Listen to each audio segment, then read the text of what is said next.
If there was a nuclear war in ancient times, advanced technology exists to wage such a war. But there are things that lead us to speculate that such things may actually exist. It is an aerial map that is known to have been drawn in ancient times, and strange artifacts that lead us to guess that airplanes may have even existed in ancient times. If so, did humankind have the technology of flying in the remote ancient times before history was recorded? This is a story that goes beyond science fiction and is not accepted by common sense.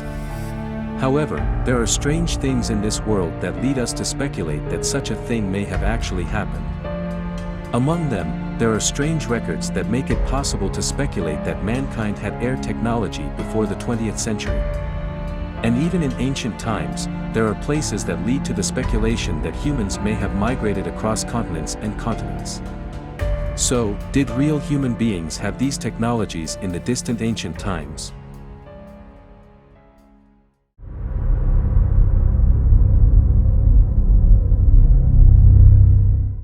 There are records of the existence of airplanes in ancient times. Those ancient records detail flight patterns, aircraft specifications, and even air combat. In ancient Indian Sanskrit texts 6,000 years ago, there are detailed records of a flying vehicle called Vimana. Mainstream scholars said Vimana is just a myth. However, German aerodynamic expert Algund Einbom said that the description of Vimana in the Sanskrit text shows the characteristics of a real aircraft using a jet engine. Later, a document called Vimana Shaastra appeared, which accurately describes what Vimana is. The existence of this document was revealed in 1952 by R.G. Hoseyer, who said that it was written in 1923 by a man named Pandit Subbaraya Shastri, a psychic. The text was published in 1959 with a Hindi translation, and a Sanskrit text with an English translation was published in 1973. This book was passed on to Shastri by the ancient Hindu saint Bharadvaja. This text has won support among ancient alien researchers because the contents were consistent with modern aerodynamics. But what is interesting here is the time when the modern jet propulsion engine was invented and the time when Vimana Shaastra existed. Jet engines were used at least after the end of World War II and became known to the public. Of course, the idea of the jet engine was first conceived by British engineer Frank Whittle and German engineer Hans von Ohain after 1940 during World War II, but it was not widely known to the public or mass-produced. But Shaastra died in 1940. So this document was written at least before 1940.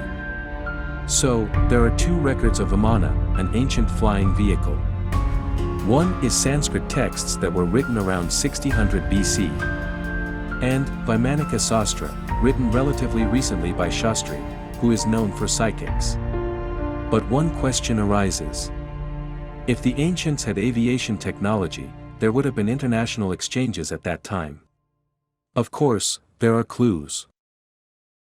Mainstream scholars say that until now, human civilization has grown in isolation and independently. But there is too much evidence this is not the case. Tobacco leaves, native to South America, were found in an ancient Egyptian tomb. And all over the world, relics of completely unrelated civilizations are found in very similar forms. For example, ancient Egyptian hieroglyphs have been found in remote Australian rock walls dating back at least 2,000 years. And the Egyptian pyramids, the pyramids of South America, and the ancient pyramids exist in China are clues, and other religious and cultural similarities exist throughout the world. Not only that. Most recently, famous ancient alien researcher Giorgio Tsoukalos discovered the Scottish gene in elongated skulls found in Peru, South America, assumed at least 2,000 years ago.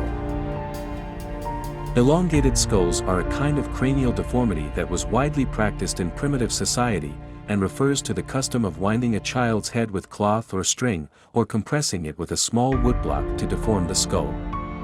This custom was practiced in a wide area of America, Europe, Asia, and Africa, and it was practiced in Korea until ancient times, and in some areas such as France, Indonesia, Malaysia, and North Africa until the early 20th century. And these skulls are often found around ancient Egypt and Mayan ruins in Central and South America. In Africa, there is still a custom of deforming children's heads to make elongated skulls.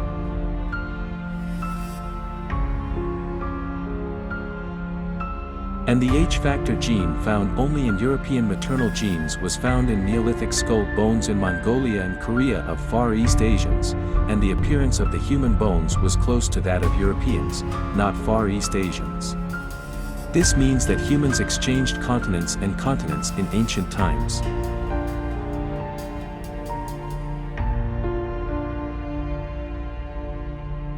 We go to the airport when we travel long distances by plane.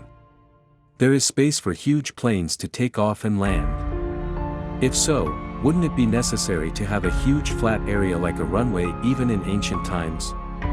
If so, are there any clues suggesting such a phenomenon? It exists. It is a plateau above the Nazca Plains of Peru and the Oaxaca Valley of Mexico. Particularly, authoritative super-ancient civilization researcher David Childress said that the plateau above Mexico's Oaxaca Monte Alban Valley is clearly visible as the entire mountain was carved out to create a runway. And on top of that, it seems that the people of later generations have built a huge city.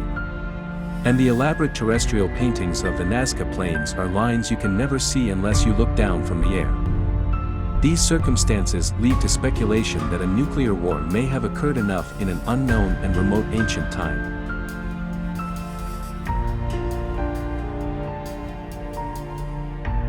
Then, some people would think that if there were highly developed technologies such as airplanes in remote ancient civilizations, something must remain to this day. The answer to that is very simple. Among the relics before 10,000 BC, the only materials that can exist today are stones. For this reason, most of the theories of super-ancient civilizations are a leap of logic. This is because most of the contents of the super-ancient civilizations are transmitted through legends or myths, and there are no historical records at all. Scientists have predicted how long it will take for cities and man-made materials to disappear if humans suddenly disappear. The results were shocking. Without human maintenance, it was assumed concrete buildings would crack and start to develop problems within 10 years, and then start to collapse little by little after 20 years. A typical concrete building has a lifespan of 30 to 100 years. But the result was more serious than that. However, in the case of a single stone building or a building or sculpture made of huge rocks, it was assumed there would be some semi-permanent ones if there was no sudden external change in their lifespan. This is because the sculptures made of a single rock, which are presumed to have been made in distant ancient times, have survived thousands of years and still exist. So, except for those made using stones such as rocks, there are very few organic materials that can survive more than 100 years. Without intentional maintenance. Then, what the world before 10,000 years ago gives us is only relics made of solid stones and ruins made of huge rocks. Guessing something in detail based on such a limitation is bound to accompany a leap of logic. This situation feels like solving a problem that has no answers. So things made with sophisticated technology, such as airplanes, would not have been made of solid, single rock. For this reason, even if there were any machines or technologies beyond our imagination in the remote ancient times, they could never remain to this day. Only ancient buildings cut out of a single gigantic rock remain. And these gigantic stone structures cannot be imitated by the current technological level of our civilization. Because there is no such thing as anti-gravity technology. Back to the story of the ancient airplanes, the ancients were also engaged in warfare by floating aircraft in the air. And if you call this situation a fire, there are other things that make you think of burning oil on the fire. It is the presence of ominous places suggesting a formidable war, such as a nuclear bomb falling from the air.